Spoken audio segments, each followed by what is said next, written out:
বাড়ি এসে সিলেট এই বাইটার বাড়ি এসে সিলেট হবিগঞ্জ সুমন ভাইয়ের এলাকা। তো আমি আরেকদিনও আর দুইটা মাল রাখছিলাম, যে আজকে একটা জিনিস পছন্দ হয়েছে রাখলাম। হবিগঞ্জ সিলেট, তবে আমাদের গোষ্ঠীগীতি আছে মনে হয় সিলেট সুনামগঞ্জে, যে আত্মীয় স্বজনরা, মানে আমাদের রক্তের গোষ্ঠীগীতি মনে আছে যে সিলেটে। আব্বার মুখে শুনছিলাম আর কি।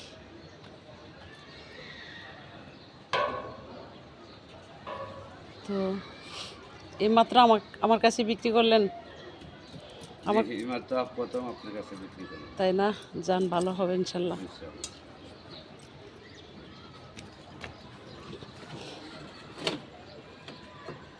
কি দিয়ে আসেন সিলেট থেকে?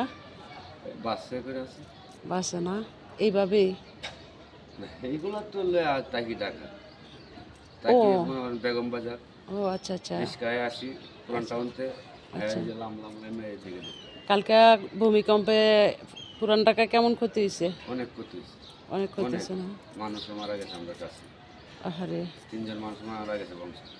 আমি জানছি, আমি নিউজটা পোস্ট করছি, মানে লেখায়। 3 জন মানুষ জায়গাতে মারা গেছে আর অনেক মানুষ আহত হয়ে গেছে। তারা কি বিল্ডিং ফুইরা মরলো? হ্যাঁ, টোটালি বিল্ডিং ভাঙছে কটা? আমি যাই নাই, হয়তো আমি ভাই ব্রাদার কাছে খবর নিচ্ছি। ভাঙছে আলকাই, কিন্তু তেমন ভাঙছে না, আলকা ভাঙাই ক্ষতি হয়ে গেছে অনেক, তাই না? 2-3টা। তো সকলে সতর্ক থাকবেন। বাউবাজার ভাঙছে একটা, আরেকটা ভাঙছে বংশাল। বংশাল না? হ্যাঁ, বংশালেরটা সেটা দেখছি, জানছি। আমি এইখানে কালকে ভূমিকম্প যখন হয়েছে না, আমি এই জায়গাতে ছিলাম। তো আসলে আমি ওই মাঠটাতে দাঁড়াইছিলাম, যে আমি নিজ চোখে দেখছি বিল্ডিংটি কীভাবে লড়ছে, কাঁপছে, মানে। আর এই যে পানিটা আছে না, যে এই পানিটার থেকে এমন একটা শব্দ বের হয়েছে মাটির নিচ থেকে, আমি নিজ কানে না যদি শুনতাম তাহলে আমি বিশ্বাস করতাম না। কিন্তু একটা ভুল হয়েছে, আমি রেকর্ড করতে পারলাম না, ভিডিও রেকর্ড করতে পারলাম না, কারণ আমার একটা বান্ধবী, ও আমার সাথে নামছে ভিডিও করবে।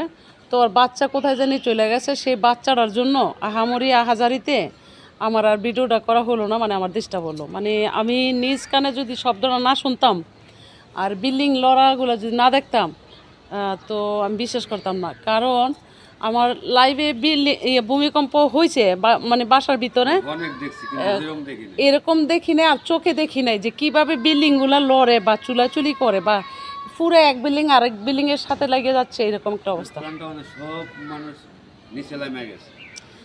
তবে সামনে আরেকটা ভূমিকম্প আছে, আপনারা আশেপাশে কেউ মানে সতর্ক করবেন।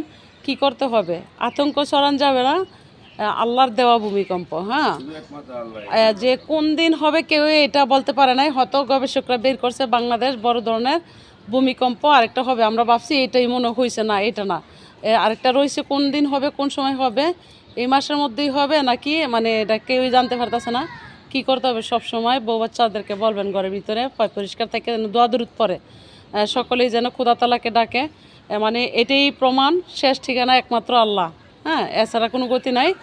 আর বাংলার মানুষকে আল্লাহ অবশ্যই রক্ষা করবে, হেফাজত করবে ইনশাল্লাহ।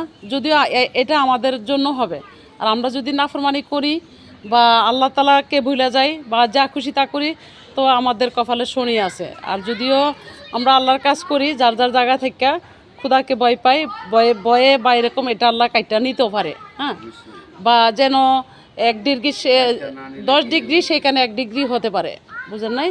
তো দোয়া দরুদ পড়বেন, নামাজ পড়বেন ভাই, যত বিজনেস করেন নামাজ পড়বেন। তো ভালো থাকবেন, অনেকটা কথা বললাম, তো চলে যাবেন না? আচ্ছা, ঠিক আছে, ক্ষমা করে দিবেন, ভুল বুঝবেন না, যে ক্ষমা করে দেবেন। সবকিছুর মালিক আমার আল্লাহ। আল্লাহ পারে না এমন কোনো জিনিস করতে। এটাই প্রমাণ যে আমাদের শেষ ঠিকানা একমাত্র আল্লাহ। হাসিটা সুন্দর গো কাকু। তোমার আব্বার নাম কি? হারুন। হারুন। তোমার দেশের বাড়ি কই? বোলা। বোলা, বরিশাল। কোন থানা? না, এটা আমার। আরে আচ্ছা, ঠিক আছে ভাই, একটা ডাকটা শুনতে চাই।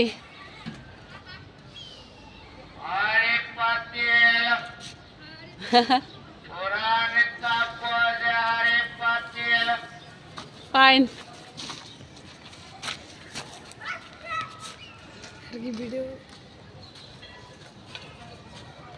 এই চা বাচ্চাটি কালকে খুব বিরক্ত করছে।